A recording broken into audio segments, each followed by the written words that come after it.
The Short Game is listener-supported on Patreon. If you'd like to support the show and join us on our Discord, head to theshortgame.net or patreon.com/theshortgame.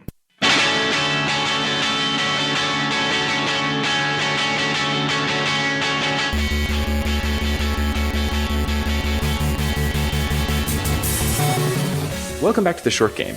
This is a show about short video games that respect your time. I am Raygan Kelly, and this time I am joined by just my one very cool co-host and bro-host, Shane Kelly. And this week we were talking about a little horror game.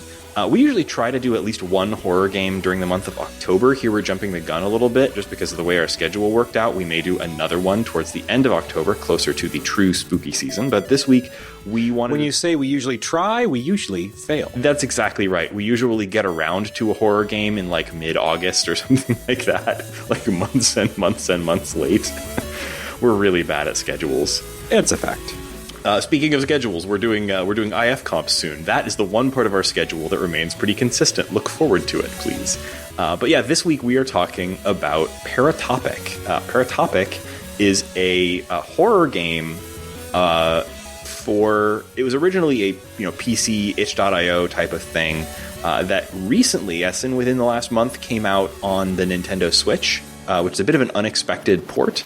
But it's also the kind of game that, just on the face of it, is sort of very squarely in our wheelhouse. It is an extremely short, like say 30 to 50 minute, one sitting narrative sort of exploration first person game. It's a horror game with a very, very specific aesthetic. And that is that it's really trying very hard to ape the aesthetic of a PlayStation 1 3D first person game, while using that aesthetic for horror purposes, unsettling purposes. And it is quite creepy. Many of the characters that you'll meet in the game have this sort of, Inland Empire, Eraserhead vibe going on, where something is askew and you don't really know what is the weird character you're interacting with and what is just weird tone across the board for this piece of media. It's surrealist, and surreal horror in the short form in a video game is it's something that both draws you in and makes you feel like alienated at the same time. It's a very odd little feeling indie game. It's most notable for its aesthetic and for its attempt to apply a certain sort of film-like editing style to horror games in a way that I don't know if I've seen a lot of. Right. But to start with the aesthetic, which is sort of the most obvious and perhaps the most sort of successful thing about it, it's really aping a PlayStation 1 aesthetic in that it's very low poly, but it also has this sort of like... There's a lot of games that are doing low poly, and some people will point at things like, for example, Hot Shot Racing, which we just covered last week. And they might point at that and say, oh, this has a PlayStation 1 style. And what they mean by that is it's relatively low poly. But that couldn't be true further from what the actual truth of the PlayStation 1's true aesthetic, its true darkness is. The PlayStation 1 had some really unique technology behind its ability to put textures onto polygons. I'm not really a huge expert here, but something about the way that its GPU worked meant that while it could apply textures to polygons, they were extremely low resolution, and they had a certain sort of swimminess to them. I don't know how many PlayStation 1 games you've played, Shane, but like few, because we actually didn't have a PlayStation 1. We didn't really get into the PlayStation bandwagon until the PS2, but I've gone back and played quite a few, and there's just something about the way that PlayStation 1 3D graphics look that's very unique and has never really... Like it's not something that you see a lot of anymore because, frankly, it was kind of bad. It had this sort of the only word I can really kind of apply to it is sort of swimminess. This sort of like it was sort of as if every three-dimensional shape in the game was slightly up for negotiation about what shape it actually was, right? And every pattern or texture that was applied to an object in the game had in all PlayStation 1 games that had 3D graphics had a certain feeling of like the art being sort of projected on with like a bad projector onto the polygons. It just looks really weird. This was especially true when they would try and do some kind of lighting, because it wasn't a particularly capable system when it comes to lighting. And so you'd get edges that seemed to have a little bit of a pixely grit to them, and flickery lighting that would be, that here is deployed all, to both to evoke this sort of older aesthetic and also to give you this unease that like a actual flickering fluorescent bulb would give you. I found an interesting quote from one of the co-creators of this game, talking about the trends in art styles in horror games and in this sort of low poly trend, because it really is a trend in the indie space. A lot of the art styles in indie games, I think, are kind of driven by two factors that tend to go together. One is the kind of retro aesthetic of people wanting to recreate games that are from their youth, and then the second is that the tools tend to get that indies devs tend to work well for these more retro aesthetics because, you can be very economical with them.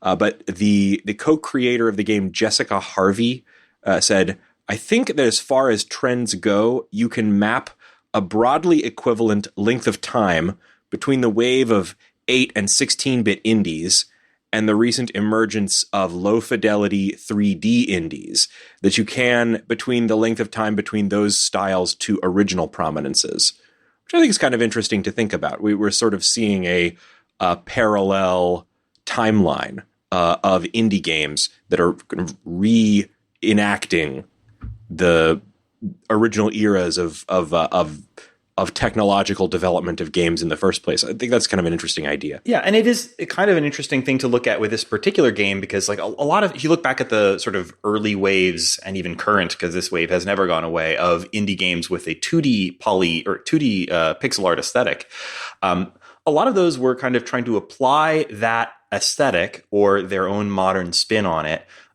to games that were trying to kind of not just exclusively recreate something from these people's childhoods that they loved, but rather kind of like the way that they remembered those games or the way those games were in their heads or what have you. And there were a lot of pretty spooky games on the original PlayStation, but playing some of them today, they feel kind of different from that. I think something about this game is that it's a attempt to make a modern game that feels unsettling in the way that you might remember feeling unsettled by one of those horror games like Resident Evil on the original PlayStation.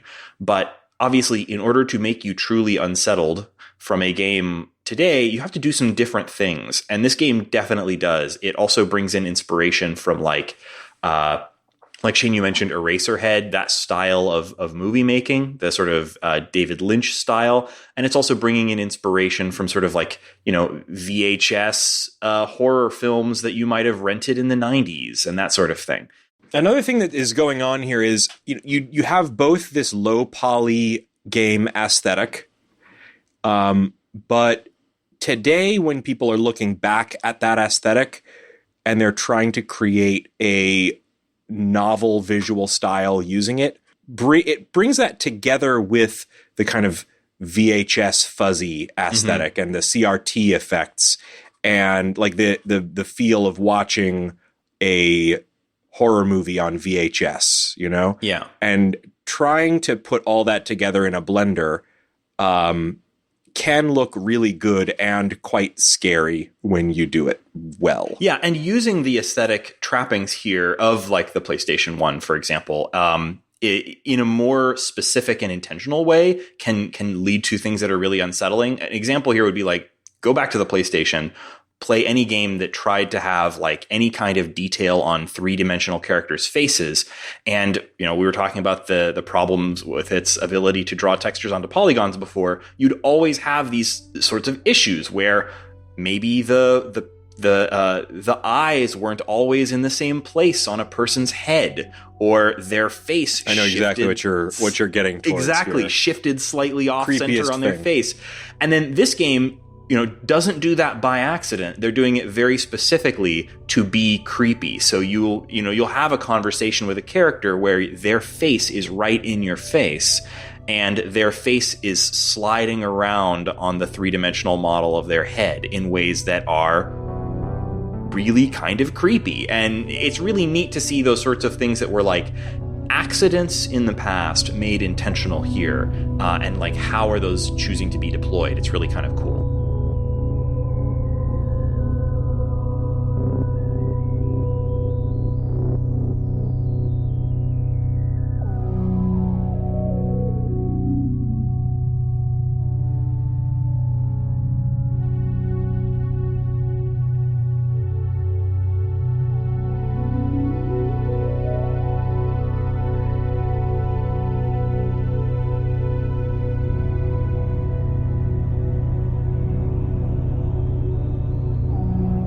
Well, so aesthetically, I think we've hit pretty much all of it, except for the one thing that you told me about this game going into it to expect, which is the idea of the kind of smash cut in a video game, which is still pretty rare. I didn't get a chance to play the game you were telling me was so close to this one, which is the game 30 Flights of Loving. Yeah. But smash cuts I'm very familiar with from film and television. That's where you have it's a little bit more than just the quick cut. It's it's a cut that occurs at a crucial moment in a scene that's usually an unexpected moment in a scene. So, for example, you might have a smash cut where you're in a murder scene and the killer is bringing the knife down on a victim. But just before the blade pierces their skin, we hear a scream, and instantly we cut away to a non-violent scene where, we are left kind of shaken from the first scene, and now, but the story won't slow down for us. And that's something that this game has going for it. It's really interesting to see that in video games in general. And there's actually a technical reason for that, and is that in most video games, moving from one space to another requires loading times. So when you have something that's retro like this, you can simultaneously load two scenes, because there's like probably 100 rectangles and polygons between them. So you're able to deploy these more filmic style cutting techniques in even though you are in something that's pretty much interactive. So that's kind of interesting and unique. Yeah, I think it's deployed well for a horror aesthetic here. It is, and it's super vital to what I think they're trying for in this game. So to kind of go back a little bit to what Shane was talking about a moment ago, 30 Flights of Loving. We've covered that on this show, by the way. If you go back into our archive, do a search or something. We had an episode on 30 Flights of Loving. We've also done an episode on a game that I liked a lot, although some of my co-hosts did not, called Virginia, which also employs a lot of the same kind of editing. But 30 Flights of Loving is sort of the touch point for this, because I think it's basically the first game that really deployed this, more or less throughout, as sort of its main storytelling technique, this sort of smash cut, which in some ways in a game can just really serve telling you a story. This functions basically like a walking simulator, but like at its simplest, there's a moment, for example, in the game where you are walking down a path that you have already walked down once before. And so rather than make you, the player, walk down that path the whole time, or rather than skipping the path entirely, you begin walking down the path, smash cut to the middle of the path, walk a little further, smash cut to the end of the path. So it's basically an ellipsis in the storytelling, skipping over something that doesn't really matter or isn't very interesting. But there's a lot of times in this game where those ellipses are there, those smash cuts are there to kind of make you wonder about what happened in the gaps, right? And to sort of estrange you from the story. There's this game is specifically tells you, although it doesn't tell you in the game, it tells you in the description of the game on the itch page, for example, or in the Nintendo eShop. It tells you that this is a game about three characters. The description that it gives you is, as an assassin prepares for her kill, A man is strong-armed into smuggling contraband VHS tapes over the border, and a young girl finds the rusted remnants of illicit industry deep in a dark forest. That's the description that we get of this game. And you're going to play as each of those characters throughout, although it doesn't really signpost for you at any moment, oh, now we're switching from the assassin to the smuggler, for example. You have to kind of guess at who you are as much as where you are and at what point in the story you are. This is sort of part of its way of making you feel unsettled throughout the whole game, is sort of not knowing exactly where you are in the story at any point, kind of piecing those things together afterwards or as you go. So it's those smash cuts kind of serve a lot of purposes here. The other thing that I think is really important here about the smash cuts is the title of this game is Paratopic. And that was not a word that I knew going into this game. And honestly, if you Google it, you will have a difficulty finding its specific meaning because it's one of those very academic words that's like coined in a research paper somewhere and you need a JSTOR login to ever find out what this word means, right?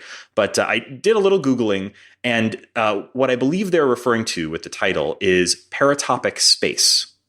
And this is sort of a very academic word that is used in sort of academic writing about narratives.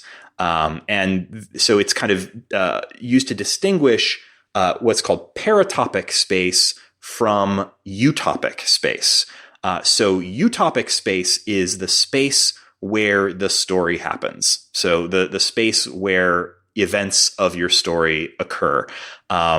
So like topic is like Greek for place, I think, or a top. I don't know. I'm not an academic person. Sorry for the very vagueness of this here, but like paratopic, meaning it's space that exists beyond or just outside or next to story space, right? And so that's what this game is all about. This game is about setting you in those moments and spaces that are in between things in this story. So, it has a story to tell, but you only see it through the hints as people are sort of moving between story spaces. So, for example, you spend a lot of time in this game in places like cars and elevators and hallways, and on pathways through forests on your way to a thing. And when you get to that thing, you will likely see a jump cut or a smash cut because this game is most interested in showing you those paratopic spaces, those spaces in between the events of the narrative. And it's really interesting. At times, it's a little bit confusing. I had to play this game twice before I was sure, for example, which scenes were happening to the smuggler versus the assassin versus the girl discovering things in the woods. It's kind of hard to tell which of those characters you are at any of these three given times, especially because there are some props that appear to kind of go from one character to another. So you can't always even tell based on like what you're holding. But I think it's very effective at creating a sense of unease. So it's a game about sort of the uneasy feeling of like knowing something is going to happen and feeling that it's going to be bad until it happens and you don't get to see that part, which is mostly creepy. Mostly creepy is an excellent description of this game. Okay, yes. And I feel like we should probably talk about how effective we thought this was as horror. Because I think it works pretty well in like it. I should preface this by saying this game is about 35 to 45 minutes. It's not a very long session. And so as such, it has, I'd say, 2 or 3 moments of genuine creepiness and one specific spot that made me jump out of my chair. But I don't think that it quite is like, it's not like a absolute horror tour de force. It depends on what you want out of horror, though. I'm not exactly like a horror connoisseur. I see a lot of horror movies because my wife absolutely is a horror connoisseur. I'm just sort of along for the ride. But like, I don't know, Shane, how did you feel this sort of, how successful did you think this was as a horror experience? I would say it's pretty successful if you are in the game for experimental horror. Like if you're going in and you're thinking you're going to have the traditional horror film experience, for example, you absolutely will not. It doesn't, for the reasons of its structure, have the level of investment that you would expect in an actual horror movie. Horror movies and horror games tend to try to get you to care about the characters, and they do so by giving you kind of some basis to understand those characters, and you don't really get that here. What you do have is really successful, spooky, scary imagery. Mm-hmm. And so that part of it is really, really successful. The thing that's kind of a question still in my mind is if they were to take this and expand upon it, how much of that scary imagery would still work for me?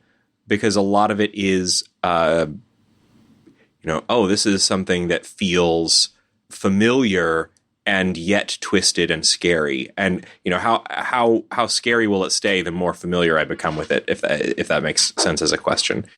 I also, at the end of the game, left with the sense that more than anything, it felt like an introduction to something.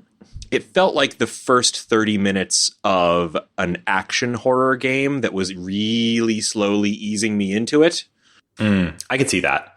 Yeah, I kind of left with like a feeling that it was like the first half of an episode of the X-Files, that kind of vibe. Like, the cold open, the person who is killed in mysterious circumstances. Mulder and Scully are coming to check it out later. And we never got to the Mulder and Scully checking it out portion, which is fine. That's not necessarily what I wanted out of it. I did not want a X-Files game here. But I kind of agree with you in that it sort of feels like the beginning of something without a distinct ending. I think that's fun to kind of go into it because it is going to kind of stick with me a little bit. Like there are some of the weirder, more effed up imagery in this that I think is going to be, memorable on its own and was a good experience. And I think this has just a dash of replayability. Like you probably, if you want to, you probably can replay this a couple of 3 times and get a little bit more out of it each time in terms of digging to understand what story beats there are. Like there are a lot of those things, like you mentioned, that are, this kind of feels inverted in terms of, what we're seeing, the story bits where, our assassin is pulled over to a Stop and Shop on the side of the road and talks to some guy about a motel that burned down, rather than the scenes where he's doing the assassinating, and to have that kind of inverted structure gives you a little bit of a narrative puzzle that you can try and tease out. But how much you're going to want to do that is really going to depend on how effective the basics of it are for you. And I thought it was reasonably effective. So this is something that I would suggest people play if you are in the right headspace to get a little bit creeped out. Yeah, and I'd also I'd recommend this game for folks who are interested in the techniques of narrative storytelling in first-person games. This is doing some stuff that yes, we've talked about it in terms of it being like similar in a way to 30 Flights of Loving. I would play that, but I would recommend playing this too, because it kind of shows that the style of editing can be applied in other ways than just what 30 Flights did. And I think it's really successful at that. I also think, it's also, this is a game that won a lot of awards. It won an award at IGF. I think it was for its audio, but still, it was well regarded game. It was on a bunch of lists in 2018 when it initially came out. This came out in 2018? Yeah, 2018. Wow, on, okay. On PC, and then the current port was very recent. But that's partly why I think it feels a little bit less, surprising today, is that this came out in 2018 and we hadn't seen yet a lot of games doing the retro PS1 aesthetic at all, and specifically hadn't seen very many of them doing horror. This was basically the first game to do that as far as I can tell. But since that time, since this came out, it's actually set off a bit of a wave of sort of micro indie PS1 aesthetic horror. So like I just did a little bit of looking after this, after playing this game, because I felt like I've seen other games sort of trying for this. But if you go, for example, on itch.io right now and do a search, they have a feature, for example, where you can like search for like a combination of two tags. And if you look for a combination of the tag horror and the tag PSX, you will find 175 games. And all of them have come out since this game. I think this has basically set off a little microwave of this style. But this, I believe, is its origin point. So I will say, I think there may be one or two examples from a little earlier than this. There's one that I did not play that came out in 2017 on PC called Helltown.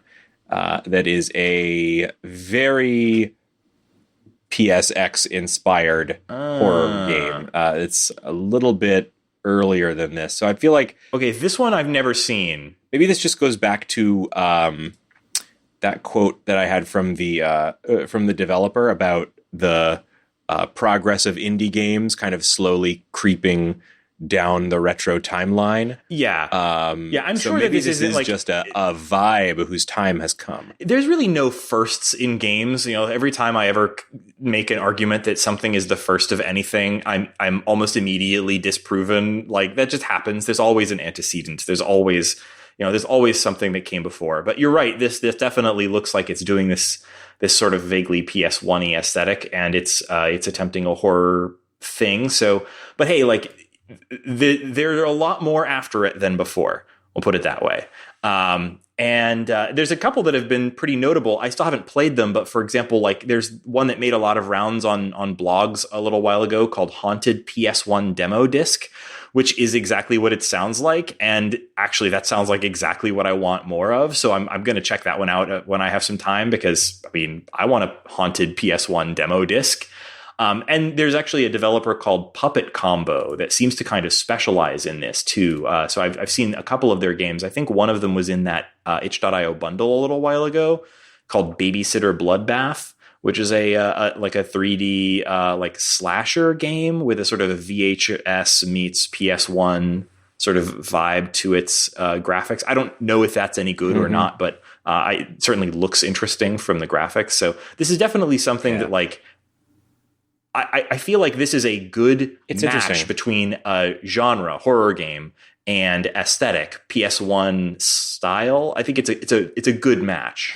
Yeah, and I think it is kind of interesting to watch the shift in public perception of certain kind of tech aesthetics and certain game aesthetics. I remember just a couple of years ago that it was a very widely held belief, very widely held opinion, probably majority, that good SNES pixel art was timeless, while PS1 and PS2 games had aged very poorly, like the difference between beautiful hand-drawn cartoon art and early 3D cartoons, So it is very interesting to me to see that kind of opinion is fluid and is changing over time. Yeah, even though that felt like such a basic truism of the universe, right? It felt like a platonic aesthetic ideal that of course good pixel art is timeless, and of course early 3D was a flailing mess. And it's like, yeah, sure, but we continue to open new avenues in aesthetics, and aesthetics is always evolving. And I personally used to have that exact opinion, and not even all that long ago, and I'm starting to come around, and I don't even have the deep nostalgic affection for early PlayStation 1 games. Like I mentioned, I had a Sega Saturn, but I never played Resident Evil on the PlayStation 1. And so I don't have any sort of nostalgic brain tickle when I see a scary creature in low poly, bad, 3D. It doesn't do anything for me from a nostalgic perspective, but it's grown on me enormously as an aesthetic anyway.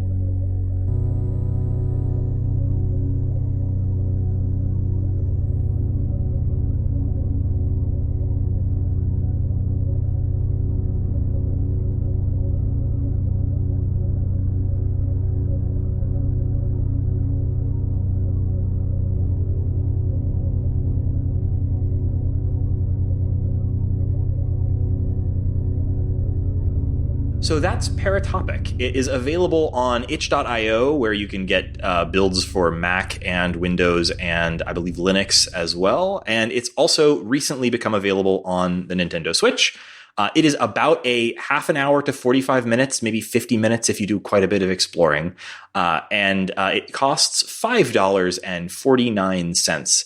And I felt quite good about that as a sort of a sitting, evening of interesting narrative entertainment. So if you are into that style of things, I would definitely recommend checking it out.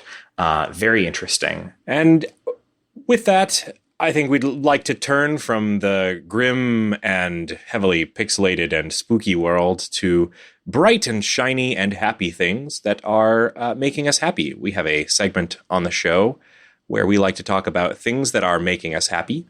And the name we have given to this segment, in which we talk about those things which are making us happy, is What's Making Us Happy This Week? So I'd like to say some things that are making me happy with this week. Raygan, if you'll say some things that are making you happy this week. If it'll get you to stop introducing the segment, go ahead.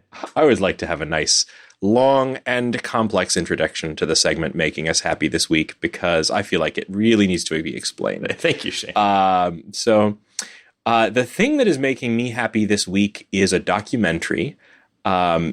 There's a... So Raygan, are you familiar? You're an online person. I'm sure you're familiar with Pepe the Frog. Unfortunately, yes. Unfortunately, you might say, because poor Pepe the Frog has had some trouble. Has been appropriated in some unfortunate ways. And the new documentary, Feels Good, Man, is a documentary about really the artist Matt Fury, who was the guy who created Pepe the Frog. So for those of you who might only have seen this green frog in internet forums. In racist memes. Frequently in racist memes. You may or you may not know that the character of Pepe the Frog was originally created in a comic book called Boys Club, which is, as far as indie comics go, a fairly inoffensive comic, and actually is kind of quite nice. I have read it; it's a good comic, and people started to share it around online, and the character of Pepe became far more popular than the comic itself, and in fact, kind of lost touch with its origin and kind of warped and morphed. And that is a really odd story for an artist. So this artist of Matt Fury in this documentary, it focuses on him creating this character, how it got away from him. It goes on to show all the ways in which it shows up in the news, like it became a listed hate symbol in the Anti-Defamation League catalog of hate symbols, right up there with the swastika. And the documentary covers Matt Fury's reaction to it. He's a very he's kind of a quiet, sweet man, and I think it's a really fascinating story to follow. And so, in addition to being a really good documentary, another nice thing about this film is that it has a lot of animation. They have brought in some really good animators to kind of use the characters of Boys Club to tell the story of what happened to Pepe.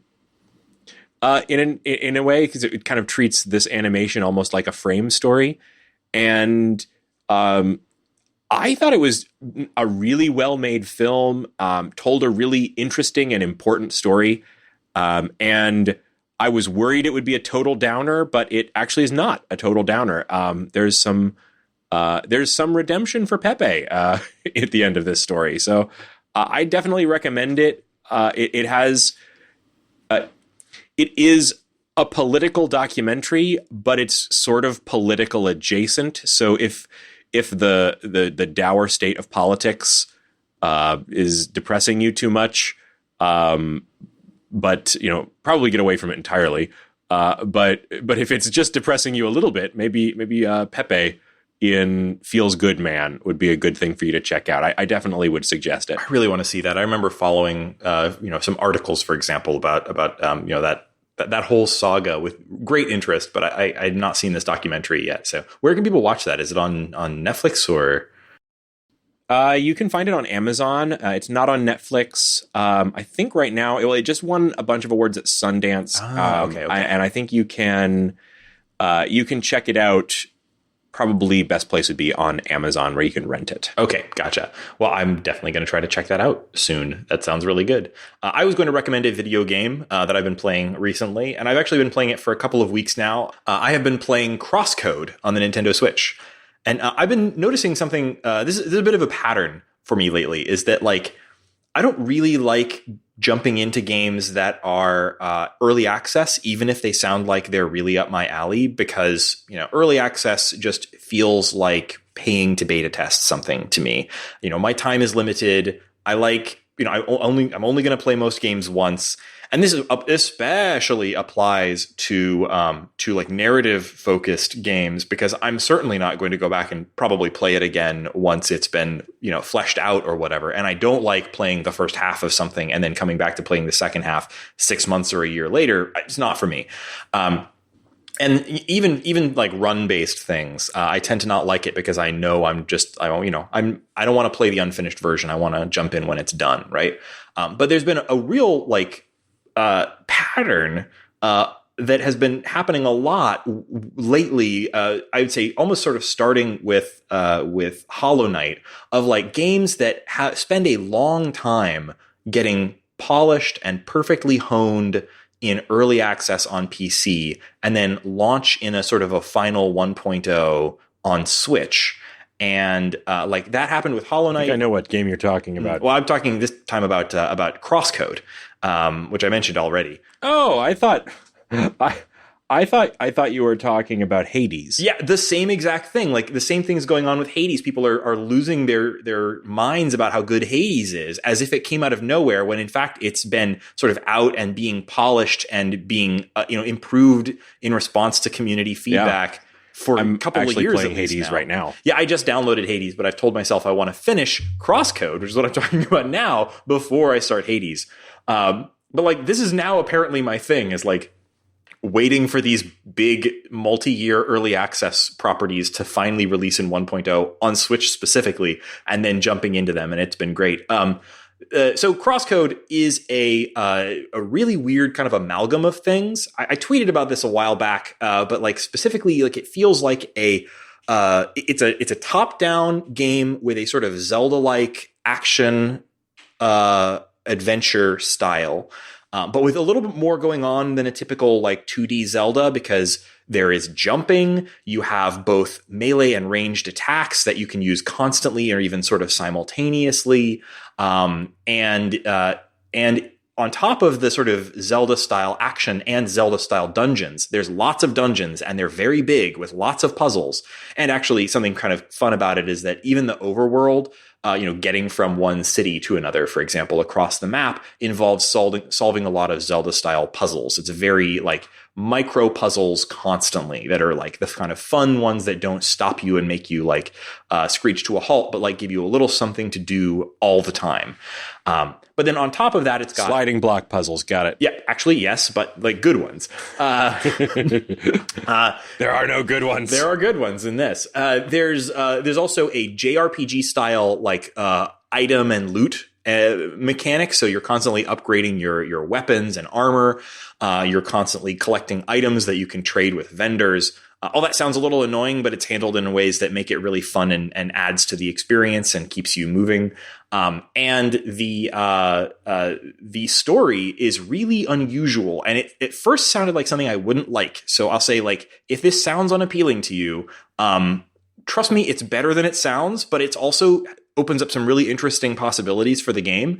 So the game takes place within an MMORPG, or rather specifically, it's in a far future where people play a MMORPG that is actually sort of Westworld-like, where they're actually projecting their minds into either holograms or robots, it's a little unclear, that are running around on an actual physical island in the middle of the ocean that is the game.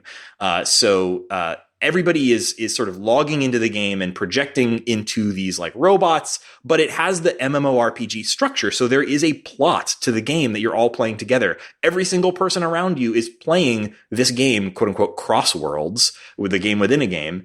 And the game within a game is an MMORPG, which means that every single one of you is the savior of all of eternity, right? You know, every single one of you is playing out the same plot. You'll talk to people about the game that you're playing, or you won't because you're a silent protagonist. Getting to that in a second. But when you interact with other people, they're going through the same story that you are, but maybe ahead of you in it or behind you in it, which is an interesting thing to have happen in a non-multiplayer game. You're also the main character is a silent protagonist because they are a person who, I don't want to give anything away in spoilers, so I'll just try to keep this very, very vague. For technical reasons, you can't speak. Something is broken about your interface to the game and prevents you from speaking, which actually is kind of a constant source of amusing jokes, but also kind of an interesting central mystery to the game. It's like, why can't I talk? Mm-hmm. I have no mouth, yeah. Yet I must scream. And it's got a lot of interesting mystery to the story. It starts with a big bang, and then you're playing this MMORPG, but like there's something more than the MMORPG that's progressing the story forward. Like you're not just in it to play the MMORPG; you're there for a reason, which I won't go into because of spoiler reasons. But like it's really quite interesting. And initially that plot sounded kind of uninteresting to me, but like it's actually totally hooked me. And it's mostly just really fun to play. It's kind of got this like top down shooter style thing for that. Like you're constantly shooting bullets and hitting with swords, and it's full of action and huge boss sprites and all that stuff. So really fun. And it's huge. It's a really big game, but it also feels like I'm constantly moving forward in it. So I haven't felt like I'm overwhelmed by it. Totally recommend checking it out. It's definitely too long for the show, so I won't be talking about it anymore on this podcast. This is all you'll hear from me about CrossCode. But I recommend checking out CrossCode on the Nintendo Switch. It's great. It's also on Game Pass. It's on all the other consoles. Check it out. If you are playing CrossCode and you'd like to chat about it with Raygan, you can find us online at _ the short game, or you can talk to us at the very best place to chat about us. Chat about us. At the very best, you're welcome to chat about us as well. At the very best place to chat with us about video games, which is the Short Game Discord. Patrons of the show at any level, even just $1, can join our Discord and join in very lively discussions. Now, of course, mostly we are talking about short games, but everyone has a different amount of time on their hands, especially these days. And so the long game discussions there can get just as long as many of our short games are short. So we're also rolling into IFComp season. So our very next episode, according to our current schedule, unless something shifts, is going to be our introductory IFComp 2020 episode. IFComp begins. First of all, if you're not familiar, if you're new to the show and you're not familiar with IFComp, or maybe you just haven't heard of it, IFComp, or the Interactive Fiction Competition, is a yearly online competition that has been happening for ages now, like since the 90s, I forget, like a really long time. A long time. This is IFComp's 26th year as an annual celebration of new text-driven digital games and stories, all from independent content creators, and all provided for free for your perusal. So yes, IFComp is always a fun thing for us every year. And I'm really looking forward to it this year. Yeah, we've covered it every year that we have been a podcast, and it's a big thing for us. It's usually multiple episodes, so I'm really looking forward to it. IFComp, the games are released to the public all in a great big drop on October 1st. Our next episode should be releasing on October 5th, so we'll probably have a sort of abbreviated episode just covering like the very first stuff we've had time to check out, and then we'll be getting into deeper coverage in another episode following that.